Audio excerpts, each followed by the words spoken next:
Assalamu alaikum. My question is kind of related to the one the sister started asking and the other one who commented on picking good things in religions. See, I believe Islam is part of this continuous chain of religions. Like if we're talking about Judaism, Christianity, and Islam. In order to be a Muslim, you have to believe first in Judaism and Christianity. My question is, like the similarities and the crucifixion of the Christ, like let me say the Islamic story about the crucifixion of the Christ, in other words, and I believe that it's once this issue is clarified, we'll have no more major differences. Like gaps will just turn off. The brother asked the question. He has posed two parts of the question. That a Muslim can only be a Muslim first if he believes in Judaism and Christianity and then Islam. Which I disagree, brother. Allah says in the Quran in Surah Al-Imran, chapter number 3, verse number 19, Inna dina indallah al-Islam. The only religion acceptable in the sight of Allah is Islam. So what Moses, peace be upon him, preached was nothing but Islam. He never preached Judaism.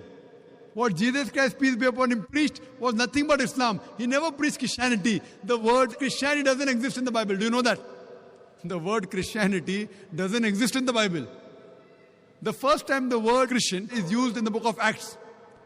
In the book of Acts it says that the people of Antioch, they called the followers of Jesus Christ as Christians.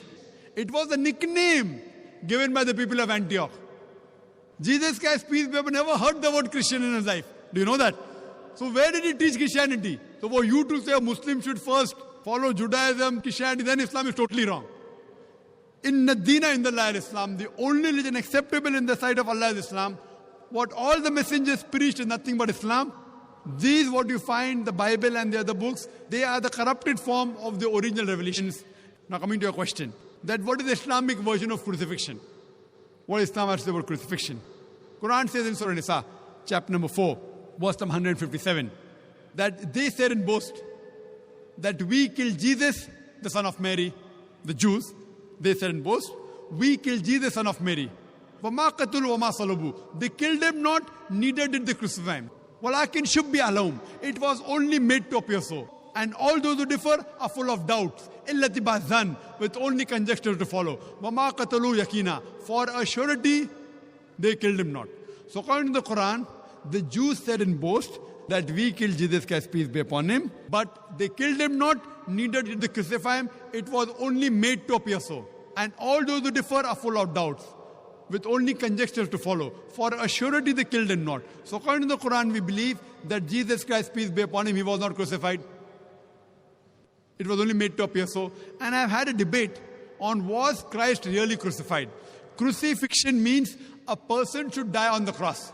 And in my debate I've proved that Jesus Christ, peace be upon him, he did not die on the cross. So we don't have an English term for a person who's put on the cross but does not die. So the new word that we can coin is crucifixion. F-I-C-T-I-O-N, fiction, not fiction, not F-I-X-I-O-N. So what we believe, that it was a crucifixion. C-R-U-C-I-F-I-C-T-I-O-N, but it was not crucifixion, F-I-X-I-O-N. Because I proved in my talk that he did not die on the cross.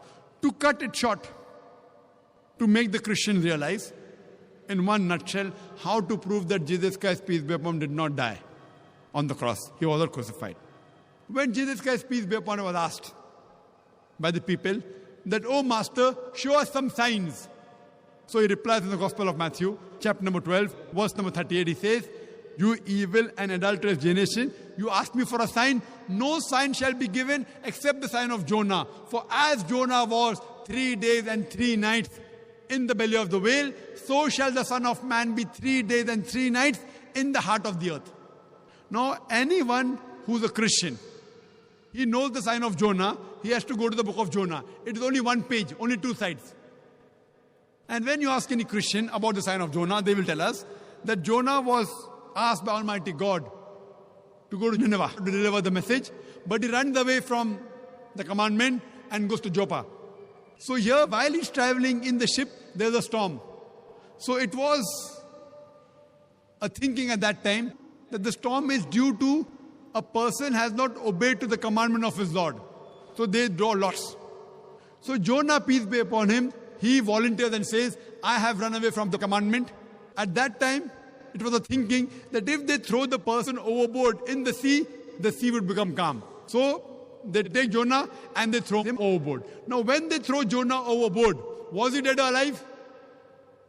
Was he dead or alive? He was alive. When he goes in the sea, normally in a raging sea, in a storm, a human being ought to die. But Jonah does not die. Peace be upon him. He is alive. A fish comes and gobbles him up. When the fish gobbles him up, was Jonah dead or alive? He was alive.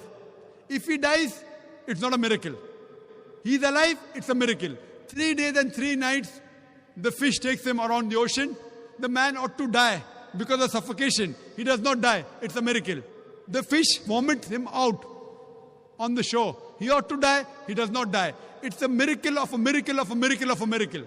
He's thrown overboard. He does not die. A fish comes and gobbles him up. He does not die. 3 days and 3 nights, he roams in the belly of the fish. He does not die. He's vomited out. He does not die. A miracle of a miracle of a miracle. So Jesus Christ, peace be upon him, said that as Jonah was 3 days and 3 nights in the belly of the whale, so shall the Son of Man be 3 days and 3 nights in the heart of the earth. Now when you ask a Christian, Jesus Christ, peace be upon him, in the sepulchre, in his grave, for 3 days and 3 nights, was he dead or alive? Was he dead or alive? The Christians tell us he was dead. But then there's a contradiction. For him to fulfill the prophecy of the sign of Jonah, he has to be alive.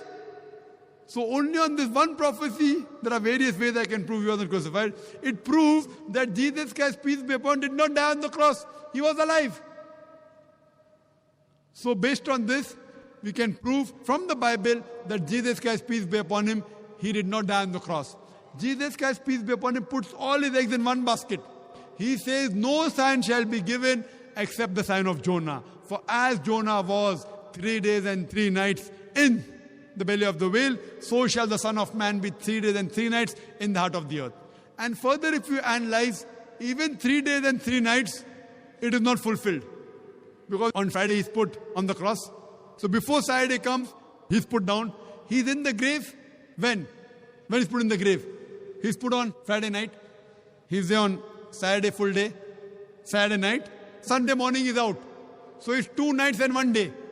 So even the prophecy of 3 days and 3 nights is not fulfilled. But surely if he has to fulfill the other way, like Jonah, he has to be alive.